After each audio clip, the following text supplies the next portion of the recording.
أعزائي المشاهدين، هذه الحلقة برعاية أنجري بيردز. شنو هذا الشراب؟ ما أعرف، حاطين عليه صورة أنجري بيردز. المهم، السلام عليكم أعزائي المشاهدين، أهلا بكم بحلقة جديدة من برنامج حشيش محل.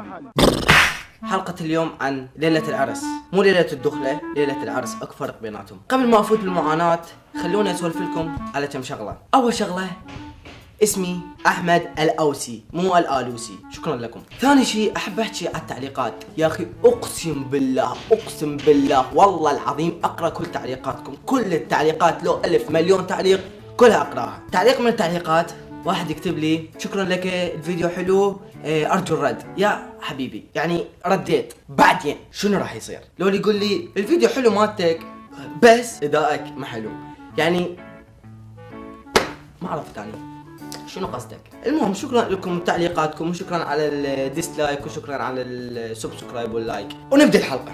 والخافية كان أعظم. ليلة العرس هي ليلة جميلة، ليلة صعبة إلى بعض الناس. شلون الشباب يحضروا لها، شلون البنات يحضروا لها، شلون أم العريس أبو العريس خالة العريس. المهم نبديها بالشباب. الشباب اللي مقررين يروحون حفلة عرس يقضوها بالشارع، لعب طوبة جقاير، لعب طوبة جقاير، لعب طوبة، ويصعدون للبيت يلبس لك قاسم الله وينطلق إلى الحفلة. أما البنية قبل أسبوع تطلع فساتينها الفسفوريات، تختار أكثر فستان ينطي إضاءة، تنطلق إلى الصالون، عمليات تحفير وتنجيم وفوتوشوب، مسح شفط لفط. المهم كملت هالمرحلة، خلص السبوع، تجي إلى مرحلة العرس. الشاب يطب القاعة مباشرة، هدفه الوحيد طعم الكيك والرقص. أما البنات هدفها تكون أحلى من العروسة، وهدف الثاني تلقى عريس. تدخل القاعة. البنية أول ما تدخل القاعة باعتقادها إنه القاعة كلها بينتظروها وحالتهم حاله ومجطرين، خلاص مقطعين نفسهم دي ينتظروها، والحفله فايتتها وشي، لان اكيد هي تجي متاخره البنيه. تفوت للقاعه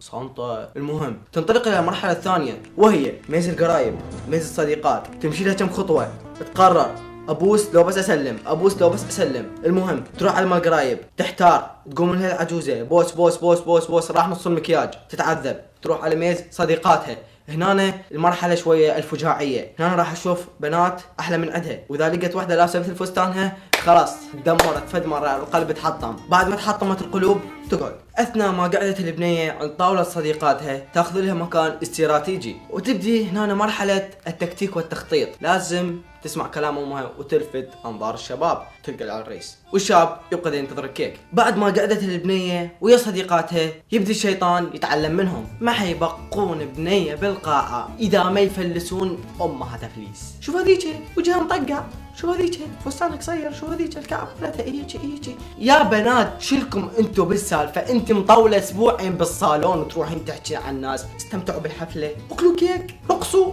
والشاب يكون قاعد ينتظر الردع حتى يقوم يرقص. يا قضاة الحب طحنا مشكيل، يقل وين الحب والطين الدليل، قد رحشة ايدي وجسم النحيل، يقل وين الحب والطين الدليل. اثناء هالجلسة تكون طاولة القرايب طويلة مجتمعين عليها وقاعدين يحجون بالسياسة وامور الدنيا التعبانة. هنا ننطلق للخطوة الثانية، تبدي الموسيقى، يقومون الشباب يرقصون. وخطية اكو فئة من الشباب ما يعجبهم يرقص، يجي واحد من هذول الجاي يرقصون يجبر امهم حتى يرقصون، يجره من ايده، يشله شل بس يخلي يجبره يرقص. يا حبيبي الشاب هذا ما يمكن ما يريد يرقص، ليش جاي تجبره؟ المهم هذا الشاب اللي ما يريد يرقص يستحي، ما يعرف يرقص فتشي، وكلهم جاي يرقصون يجي نفس المكان، فما يلقى مكان اصلا ياخذ راحته بيه. يا قضاة الحب طحنا مشكيل، يمد بس اذا بنص المجموعة ويرقص. المهم المشاركة. لو احلى شيء ام العريس قبل العرس تحشي ابنها، تحشي عبالك دب قطني، فستق لوز، فستق كنافه، بقلاوه لوز، فستق. الولد طيق خلاص اوكي، وين رايح يعني؟ شنو السالفه يعني؟ رايح حرب؟ يدبرها الولد، خلاص لا تعقدي. نجي هنا الى الخطوه المريعه، وهي كاميرات التصوير الموجوده بالعرس. يكون الناس فريش جاي يرقصون ويرقصون ومرحون وسعيدون، وبس تفوت الكاميرا من البنيه يبدي الاكشن. اوه هلا حبيبتي سندوس، انا حذائي مشتريته ب 16,000 دولار. اوه كاميرا يا حبيبتي وانا مثل ما لا اقول لك حذائي اشتريته ب 16000 دولار. ليش يعني ليش؟ خليك ريلاكس يا حبيبتي، يا تحكين ويا صديقتك يا تباعين على الكاميرا، المصور حار وياك، قرر اختاري واحده من الاثنين. ما ترى مسوين شغلتين سوا، باعي على الكاميرا ونعطيها ابتسامه الديناصور الممغوص. واما رجال الاعمال قصدي الرجال الكبار كلهم قاعدين يسولفون موضوع مهم، يا اما يقوم حبيبي لا تصورني، يا مصور لا تصورني. ليش ما يصورك؟ يعني شنو راح يكشف صفقتك المهمه؟ لو النوع الثاني اللي بس فاتت الكاميرا من يمه طلع لك الكروت ولعها وقاعد يحكي لهم صفقته. والله يا اخويا انا ايش اقول لك، انا صفقتي كلفتني $1 مليار. شطحن صدق كاميرا. والله يا حبيبي انا صفقتي، خليني اسولف لك على صفقتي فعلا وطقلق الكروت. ليش هالتفاعل يا ابويا يا عزيزي؟ ليش هالتفاعل الزايد؟ تصرف طبيعي، خليك ريلاكس. اما الشباب يا محلاهم ولا يديرون بال، فاتت الكاميرا راحت الكاميرا، مبسوطين عايشين حياتهم، يرقصون يرتحون ينتظرون الكيك. يقول وين الحب والطين الدليل، قلت له رحشة ايدي وجسم النحيل. يقول وين الحب والطين الدليل، قلت له رحشة ايدي وجسم النحيل. يقول لي للدكتور نمشي ونسأل قال لي للدكتور نمشي ونسأل. بس اكو مشكلة واحدة، لما الشباب جاي يرقصون وفرحون ومنطلقون يقوم شاب واحد فجأة طنقر عصب يقلب اخلاقه وينزع جاكيت قبل ما يجي الكيك بكم دقيقة، طقلك السيجارة وطلع ويخلي اصدقائه يلحقوه. هذا تعرفون شنو يريد يسوي؟ هذا يريد يلفت انتباه البنات. شلون ما يعرف؟ اوه شوف هذا عصبي، لا ما تحمل، زعل طنقر قلب اخلاقه، لا حبيت اريد رقمه. لا يا حبيبي لا، انت لما جاي تعصب وتقلب اخلاقك هيجي ما راح يعني تعشقك البنيه. ركز مره ثانيه، ركز دور لك على دراما ثانيه. وليش تحب الطنقر قبل ما يجي الكيك؟ شنو سالفته؟ اما ابو العريس اكو نوعيتين منهم. النوعيه الاولى اللي يكون مطنقر الحفله كلها وكارح عيشته، جيبه منخور نخر ومعصب وضارب لك دلقه وحالته حاله.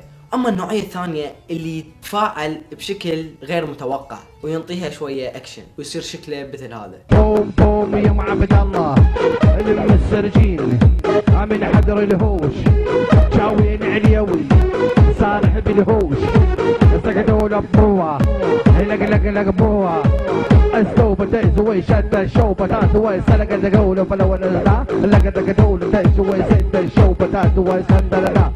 اكثر فشي يغثك ويعصبك صدق يعني ويكرهك بالعرس الجهال الغثيثين. يعني انت مثلا جاي ترقص، جاي تتمشى بالعرس فرحان منطلق، يجيك هذا الطفل يبا عليك يجيب نظره بريئه، هلو حبيبي شو اسمك انت؟ ختوي عمو يا ابو الطفل انت. ربي يعني الزمع كتله فلش ابنك شو اسوي له؟ ربي ابنك قبل ما تجي للعرس ارجوك. شنو ذنبي انا يعني اذا شافتني البنيه وهذا ابنك يدفل بوجهي؟ بودي الزمه لهذا الطفل و اطلع مخه من حلقه. اني ما احث على العنف والكتل، بس احث على التربيه. هلو حبيبي شو اسمك انت؟ هلو عمو هنيا. بما انه موضوعنا عن العرس شفت لكم فيديو غريب، شوفوا.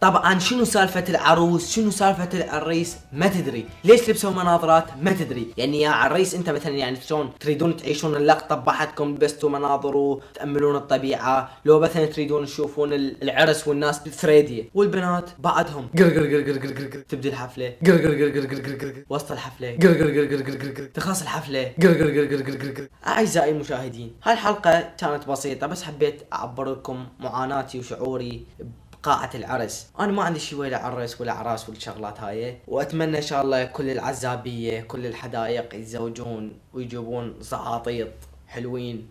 بنهاية الفيديو احب اقول لكم زوروا موقعنا الرسمي وحملوا تطبيق الاندرويد وزورونا على الفيسبوك.